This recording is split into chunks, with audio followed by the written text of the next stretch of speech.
Do you know why many of our Yoruba brothers keep chanting that tired chorus, Igbos should go back and develop their region? It is simply because many of them have not set foot in Igbo land. They speak out of ignorance, and ignorance is loud. Just last week, lawyers from every corner of Nigeria flew into Enugu for their annual conference. And guess what? Many Yoruba lawyers who had never visited East before were stunned. They were shocked at the level of development, the beautiful roads, the serene environment, the vibrant nightlives, the thriving businesses, the sense of order. Join me, let's read their testimonies together. So this piece was written by Olalenkan Soyombo. I saw it on Facebook. He wrote, and I read, "And our fears was allayed. When this year MBA International Conference was shifted to Enugu, many lawyers grumbled and expressed fear as to why should an eastern part of the country ridden with violence and insecurity remained an option. Afterwards, the association was assured of the best and we moved on, though with doubts, but in the spirit of optimism that our association remains ours. The best of it must be explored regardless. Indeed, Enugu City disappointed us. Yes. Disappointed to see a clean city and well-coordinated people. Disappointed to see a city with a good layout and infrastructural development. Disappointed to see a well-arranged community of people who are friendly and accommodating. Disappointed to see classes of hotels, resorts in across the town of Enugu, and above all, a well-constructed and projected first-class international conference center, all in the city of Enugu. Aside Lagos, no state in the southwest can compete with the core city of Enugu in terms of development." Did you hear that? My colleagues who are reading this would attest to this fact. Their transportation system is excellent, well arranged, and orderly, although extortionate. Thus, reveal that the Easterners know what they want, and they are committed to achieving it excellently. This is without prejudice to the efforts of our governors here in the southwest Nigeria, but more passion should be put in place by making infrastructural development a priority beyond petty considerations. Enugu is greatly missed. The second one was posted by Mrs. Adenike Okebo, and you need to see the way the Yoruba Ronos were attacking her, or she chopped us not. Please, let's dive in. Reviews from our visitors. Here. One of our colleagues in Ibadan. We all learned one or two things in Enugu. No city in Southwest is as neat, organized, and enjoys environmental and physical planning like that city. No single person came to me to beg for money as we have it in Ibadan and Southwest as a whole. If such a program is hosted here, the shout of Olori Ebigboboa, Afunima Webe, Ibara 1 million won't allow conferee to even enjoy their stay. Not only that, roads within Enugu City have no potholes. You can't even see dust on their road, not to talk of dirt. Their traffic control system and respect for law are second to none. We all have one or two things to learn from Enugu. If we will be humble enough to learn, the city looks so new that one may even doubt it to be capital of old Eastern region.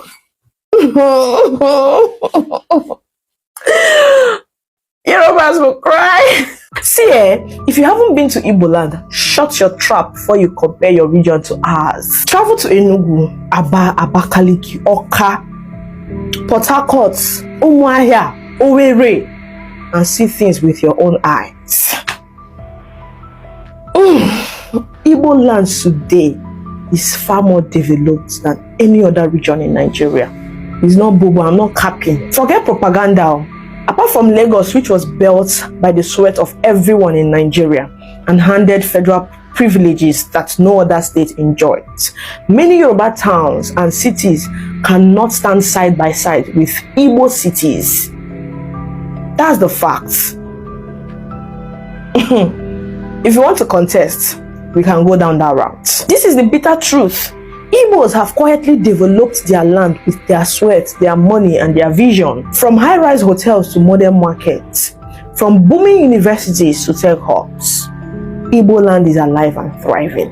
While some regions keep depending on federal allocations and crying over oil revenue, Igbos turned their so-called abandoned land into one of the fastest growing regions in Africa. So when next you hear anyone say, go back and develop your place, just know that they are talking from the place of ignorance and jealousy. Lagos is not the standard of Yoruba land. It is Nigeria's capital of old, built with everyone's contribution. But in terms of self-driven development, Igbo land stands taller than any other region in this country, aside Lagos. The truth remains, if you want to see the spirit of progress, resilience, and modernity, come to Igbo land. We don't beg the government. We don't wait for federal allocations. We build with our bare hands and we keep building. That is why those who finally visit go back with their mouth wide open. When I came to the north here and I saw how most of these youths were running around all these politicians because of ordinary rice and whatnot, I was shocked. Because in East, it is not common. We don't usually experience those things. We don't know it. Here, people are busy. Eastern region is insecure. Eastern region is insecure. How many IDP camps do we have in the Eastern region? None, not even one. Anyways, take a look at Enugu and see how beautiful Enugu looks. Feed your eyes. Feed your eyes. I'm here. My people, let's clear this ignorance once and for all. Onitsha Head Bridge is not the starting point of Igbo land. Whoever told you that needs a quick history lesson. That bridge only joins Onitsha, that is Anambra, and Asaba, that is Anioma. Both are Igbo towns. Both are Igbo states. So if you are shouting, cross back to your land, I'm sorry to disappoint you. We are already home on both sides. The true extent of Igbo land stretches far beyond what many people think. Igbo land is not just Anambra, Enugu, Imo, Ebonyi, Abia. No, that's just the southeast. The truth is that Igbo land cuts across 13 states in Nigeria. Yeah. From a geographical perspective, the width of Igbo land starts from Ibanke in Edo State, cutting across Anioma in Delta, Anambra, Enugu, Ebonyi, then to Isobo in Cross River State. The length of Igbo land stretches from Umuezekoya in Benue State, spanning Enugu, Abia, down to Boni and Opobo in River State. We also have Igbo indigenous lands in part of Akwa Ibom and Bayelsa states. This is the full truth many Nigerians don't want to hear. So tell me, who are you to reduce a whole nation of over 50 million people to just 5 states? That's disrespectful and even malicious. Anioma is Igbo land, same as Oyigbo, Ikwere, Ogbe Mandoni, Ipeye, Boni, and Opobo in River State. They are all autochthonous Igbo people. Their tongue, their culture, their blood, their history says it all. So stop deceiving yourself with artificial state creation, bogus boundary adjustment, and skewed geography. Excuse me? Niger River is not a border. It's just a water flowing. A river does not divide a people. Our language, our culture, our identity ties us together stronger than any river can separate. Let's be real. When people see the industry and the success of Igbos outside their states, their jealousy kicks in. That's why they ignorantly shout, go back to your land and develop it. Meanwhile, those bozos have not stepped their feet outside the empty forest of Oyo, Ogun, Oshun, and Ekiti. If they mistakenly visit Enugu, Aba, Owerri, Onitsha, Boni, Asaba, and the rest, their mouth drop in shock. Roads, businesses, numerous story buildings, hotels, vibrant nightlives. Igbo land is booming more than their own brown roof republic. The hypocrisy is laughable. You insult Igbos in Lagos, yet when you visit Enugu for lawyers' conference or Asaba for weddings, you suddenly start raining praises, giving testimonies about how beautiful the East is. Ngwano now. Keep the energy consistent, no wahala. Reality is bitter. Igbo land is massive, spread across Nigeria, highly populated, and well developed more than any other region in this country. Our people remain united in language, blood, industry, and culture. Never mind, I'll bring you solid facts on how Yoruba land is mostly empty, with far-flung rickety villages ensconced amid huge forests. No wonder Fulani herdsmen roam freely, sacking villages with impunity. Ndigbo, we must stop allowing outsiders to rewrite our history. The earlier we correct this misinformation, the better. Igbo bofu, Igbos are one, no matter where they are planted. From Ibanke to Anioma, from Osoka to Ibani, from Arochukwu to Aba, the story is one. So next time when someone tries to tell you, Igbo land start from Onitsha Head Bridge, laugh at them and remind them, Igbo land starts wherever an Igbo tongue is spoken, and it spans 13 states. Strong, and even your maps can't hide it. Finally, the Lagos state government has reportedly renamed the popular Ozumbambadiwe Road on Victoria Island to a Yoruba name, and many Yoruba ethnic jingoists are gambolling in glee. This wasn't the first time. A fortnight ago, Charlie Boy bus stop was suddenly renamed Olamide's bus stop. Several other streets, roads, landmarks in Bariga, Ifelodun local government areas bearing Igbo names were quietly erased and replaced with Yoruba ones. To many observers, these actions are not just routine branding, they are signs of hostility. They are part of a bigger plan, a subtle yet deliberate move to push Igbos out of relevance in Lagos. But what would the Igbos do? Nothing. The Igbo would just smile, adjust their clothes, and continue to buy lands, build houses, invest in their businesses as though nothing happened. An Igbo man could be slapped 5 times, and by the 6th slap, he will still look surprised, asking, why are you slapping me? That's how blindly tolerant Ndigbo have become in Nigeria.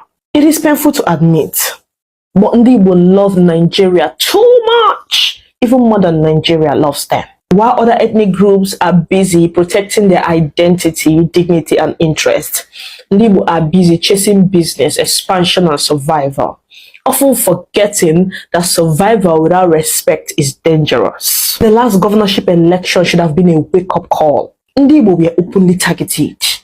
There was violence, intimidation, ballot snatching, and even direct threat that Igbos would not be allowed to vote.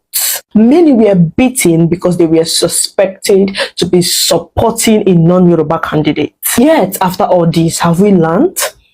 Have we truly adjusted our strategy?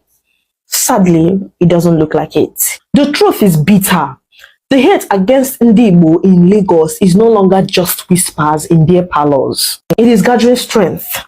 It is turning into a full-blown hate ethnic campaign with Ndigbo's properties, businesses, and investment in Lagos as the main targets. Think of it carefully. Ladipo Market, the heart of auto spat in Nigeria. Computer Village, the ICT hub of West Africa. Alaba International Market, the largest electronics market in Africa. Aspamda Trade Fair Complex, Igbo Merchants Fortress. Do you think all of this will last forever untouched? Plans are already being cooked. One day the shock will come.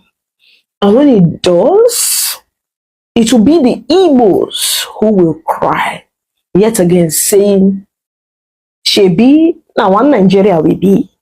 Because Ndigbo must ask themselves hard questions. How do we cushion the Yoruba harassment and aggression? How early do we begin to prepare alternative plans? Or are we foolishly waiting for those who never treated us well to suddenly change their minds? History has shown that hate, when left unchecked, grows into fire. If Ndigbo continue to love blindly and invest recklessly without building structures of self-preservation, then tomorrow's tears will be plenty. Nigeria's politics has taught us something. It is not about right or wrong. It is about left or right. In other words, survival is not about who is right. It is about who is wise enough to protect their own. He who has ears, let him hear. You just saw it with your own eyes. This is not a joke. This is not gossip. The fear in the hearts of our people is real. Many are asking, is this how Igbo must go? Begins in 2025. My brothers and sisters, don't rush away. I'm going to break this down in a way that exposes the truth. You will see the facts, the hidden agenda, and why every Igbo person must pay attention. Watch till the very end, because what I will reveal in the last part will open your eyes completely. When Lagos renamed Charlie Boy's bus stop to Olamide Bado, many people waved it off. They said it is just a bus stop, nothing serious. But today, when the rumor of Ozumba Mbadiwe Road being renamed surfaced, many began to notice a disturbing trend. Why are the names being changed so quickly? And why do the names often connect to Igbo heritage or figure in history? Chief Ozumba Mbadiwe's name is not just a signboard, it carries history. He was a nationalist, a leader, and a proud Igbo son who contributed to Nigeria's independence. To erase his name is to erase part of Nigeria's story. And here lies the truth. Because when memory is erased slowly, people hardly notice until it is gone completely. My people, the pattern is clear. Names are being changed and identities are being rewritten. Why Ozumba Mbadiwe matters. Chief Kingsley Ozumba Mbadiwe was not just a politician, he was a nationalist who fought for Nigeria's freedom. Born in 1915, he played a key role in pre-independence politics and stood as a symbol of unity and progress. His name on one of the most prominent roads in Victoria Island is a reminder that Igbos were never outsiders. In Lagos, they were part of its growth and history. Now imagine removing that name. Future generations will not ask, who was Ozumba Mbadiwe? Instead, they will only see Oba Oniru Road. The Igbo role in Lagos will vanish in plain sight, covered by the new narrative. This is why Ozumba matters not only to the Igbo but to Nigeria as a whole. Erasing him erased proof of Igbo sacrifice and contributions to the city, and once that proof disappears, propaganda will replace it, telling lies that Igbos never contribute to Lagos. That is why this must be resisted now. Igbos must stand proud. They must know that their contribution cannot be hidden forever. History has eyes, and truth always find a way back to the surface. They can rename the roads, but they cannot rename the truth. A call to defend memory.